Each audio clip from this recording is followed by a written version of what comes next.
ఇప్పటి వరకు దళిత డ్రైవర్ సుబ్రహ్మణ్యాన్ని హత్య చేసి సుప్రీంకోర్టు ఇచ్చినటువంటి బెయిల్ మీద బయట తిరుగుతున్నటువంటి అనంతబాబుకి ఆ బెయిల్ రద్దు చేస్తూ నిన్న రాజమండ్రి కోర్టు అయితే ఒక సంచలన తీర్పునైతే వెలువరించింది. వాస్తవానికి ఈ అనంతబాబు ప్రస్తుతానికి జైల్లోనే ఉన్నాడు. అయితే ఎందుకు జైల్లో ఉన్నాడు అంటే ఈ కేసు దగ్గర పడుతున్న నేపథ్యంలో నలుగురు ప్రధాన సాక్షులను ప్రలోభపెట్టి బెదిరించటమే కాకుండా తనకు వ్యతిరేకంగా సాక్ష్యం చెబితే చంపేస్తాను అని వాళ్ళను భయాందోళనకు గురి చేసిన నేపథ్యంలో పోలీసులు అరెస్టు చేశారు. అరెస్టు కూడా కాదు, ఒక రకంగా పోలీసుల నుంచి పరారైపోతే కోర్టు లొంగిపోవాలని ఆదేశాలు ఇస్తే గత నెల 24వ తేదీన కోర్టు దగ్గర అనంతబాబు అయితే లొంగిపోవడం జరిగింది. ప్రస్తుతానికి రాజమండ్రి జైల్లోనే ఉన్నాడు. అయితే ఎప్పుడైతే ఈ సాక్షులను బెదిరించాడో సుప్రీంకోర్టు విధించినటువంటి షరతులను ఉల్లంఘించాడు కాబట్టి ఈ బెయిల్ తక్షణమే రద్దు చేయాలి అని చెప్పి పోలీసులు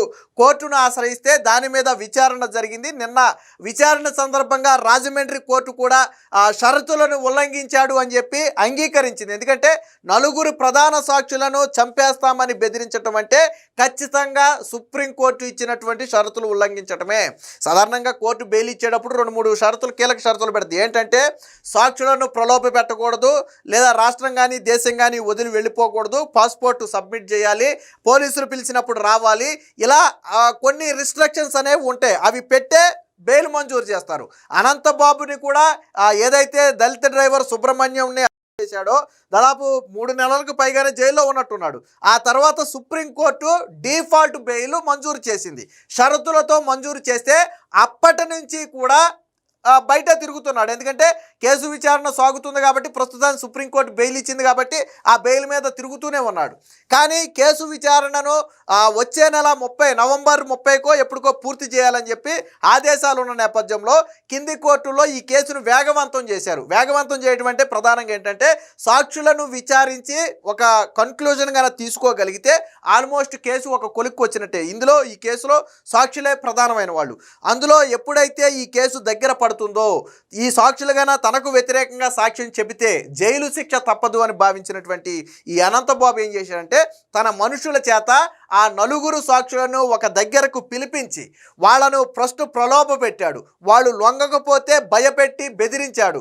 ఒకవేళ మీరు ఇప్పుడు డబ్బు ఒక్కొక్కరికి 3 లక్షల రూపాయలు ఇస్తానని చెప్పి ఒప్పందం చేసి వాళ్ళకి ఆల్రెడీ స్పాట్లో ఒక్కొక్కరికి ₹1,00,000 ఇచ్చి పంపాడు కూడా. సో ఈ విషయం ఎవరైతే చనిపోయిన సుబ్రహ్మణ్యం ఉన్నాడో సుబ్రహ్మణ్యం సోదరుడికి తెలిసి వెంటనే పోలీసులకు ఫిర్యాదు చేస్తే పోలీసులు ఈ నలుగురు యువకుల్ని పిలిచి విచారిస్తే ఎస్ అవును అనంతబాబు ఫలానా వ్యక్తుల చేత మమ్మల్ని రప్పించి బెదిరించాడు, ఒక్కొక్కరికి 3-4 లక్షలు ఇస్తానన్నాడు, ఇప్పుడైతే ₹1,00,000 ఇచ్చాడు, మేము వద్దు మేము తీసుకోము అంటే మాకు వ్యతిరేకంగా సాక్ష్యం చెప్తే మీ శవాలు కూడా కనపడకుండా పూర్తి చేస్తానని చెప్పి మమ్మల్ని బెదిరిస్తే భయపడి డబ్బులు తీసుకోకపోతే అక్కడే ఏదైనా చేస్తాడేమోనని భయపడి డబ్బులు తీసుకుని మేము బయటకు వచ్చాం తప్ప వాళ్ళకేమీ మేము లొంగలేదు అని చెప్పి ఎప్పుడైతే నలుగురు సాక్షులు వాంగ్మూలం ఇచ్చారో దాంతో పోలీసులు వేట ప్రారంభిస్తే మనోడు పరారు.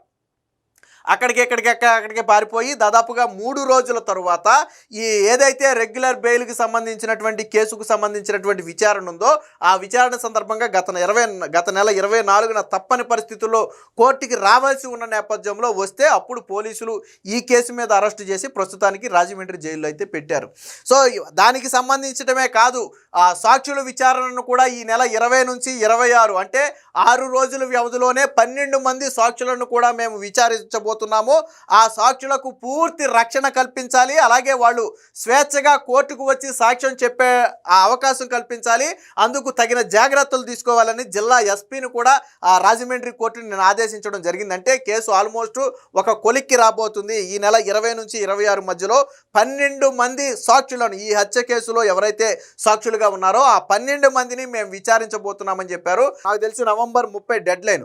సో నవంబర్ 30 లోపు ఈ కేసుని క్లోజ్ చేయాలి అనేది పై కోర్టు ఇచ్చినటువంటి ఆదేశాలు. దానికి అనుగుణంగానే కింది కోర్టులు కూడా పనిచేస్తున్నాయి. మొత్తంగా అనంతబాబు బెయిల్ రద్దు చేయటంతో ఇప్పుడు ఎవరైతే బాధితులు ఉన్నారో సుబ్రహ్మణ్యం కుటుంబం కానీ దళిత సంఘాలు కానీ కొంత ఆనందం వ్యక్తం చేశాయి.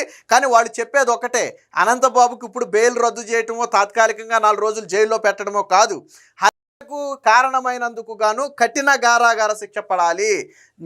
అంటే చట్టం ప్రకారం ఒక హత్య చేస్తే ఎలాంటి శిక్ష పడుతుందో అలాంటి శిక్ష అనంతబాబుకు పడినప్పుడు మాత్రమే దళితులకు న్యాయం జరిగినట్టు అవుతుందని చెప్పారు. వాస్తవానికి ఈ కేసును వైసీపీ హయాంలో నీరు గారిస్తే కూటమి ప్రభుత్వం వచ్చిన తర్వాత మళ్ళీ ఒక కమిటీని వేసి ఎంక్వైరీ ప్రారంభిస్తే అప్పుడు అనంతబాబు భార్యతో పాటు ఇతరుల పాత్ర ఒక్కొక్కటిగా బయటకు వచ్చింది. ఇందులో అనంతబాబు భార్య పాత్ర కూడా ఉందనేది పోలీసులు చెబుతున్నటువంటి మాట. దీనికి సంబంధించినటువంటి వార్త కూడా ఒకటి వచ్చింది, ఒకసారి చూద్దాం. వైకాపా ఎమ్మెల్సీ అనంతబాబు బెయిల్ రద్దు, సాక్షులను ప్రలోభపెట్టి బెదిరించిన కేసులో తీర్పు వెల్లడించిన ప్రత్యేక న్యాయస్థానం. కాకినాడ నగరంలో దళిత యువకుడు వీధి సుబ్రహ్మణ్యంను చేసి డోర్ డెలివరీ చేసిన కేసులో కీలక పరిణామం చోటు చేసుకుంది.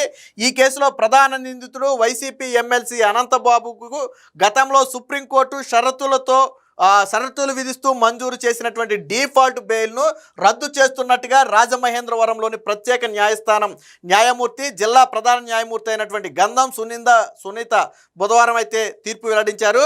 హత్య కేసులో 4 ప్రధాన సాక్షులను ప్రలోభాలకి గురి చేయడంతో పాటు వారిని నిర్బంధించి చంపుతామని బెదిరింపులకు పాల్పడి బెయిల్ నిబంధనలు ఉల్లంఘించినందుకు ప్రాసిక్యూషన్ తరపున ప్రత్యేక పీపీ ముప్పాళ్ల సుబ్బారావు వాదనలు వినిపించారు. తగిన ఆధారాలతో పాటు పోలీసు విచారణలో వెలుగు చూసిన అంశాలు, పలు ఉన్నత న్యాయస్థానాల తీర్పులను కోర్టు ముందుంచారు. ఇరుపక్షాల వాదనలు విన్న తర్వాత ఈ అనంతబాబు అనే వ్యక్తి బెయిల్ మీద బయట తిరగటానికి అనర్హుడు. సాక్షులను భయపెట్టి ప్రలోభపెట్టి బెదిరించాడు అంటే తప్పు చేసి తప్పించుకునే ప్రయత్నం చేస్తున్నాడు.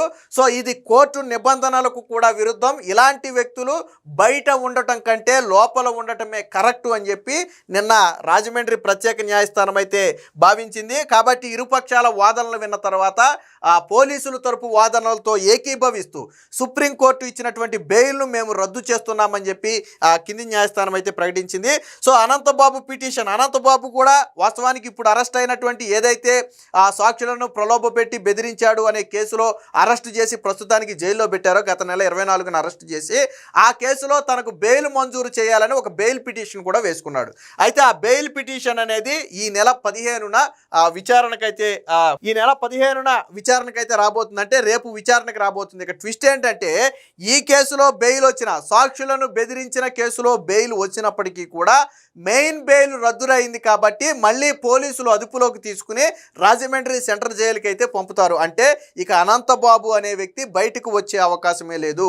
అలాగే పై కోర్టులకు వెళ్ళి కూడా రక్షణ పొందలేడు. ఎందుకంటే ఆల్రెడీ సుప్రీంకోర్టు ఇచ్చినటువంటి షరతులను ఉల్లంఘించాడు అనటానికి బలమైన సాక్ష్యాలు ఉన్నాయి కాబట్టి పై కోర్టులు కూడా ఇక అనంతబాబును రక్షించే ప్రయత్నం కానీ బెయిల్ రద్దు చేసే ప్రయత్నం కానీ ఇక చెయ్యవు.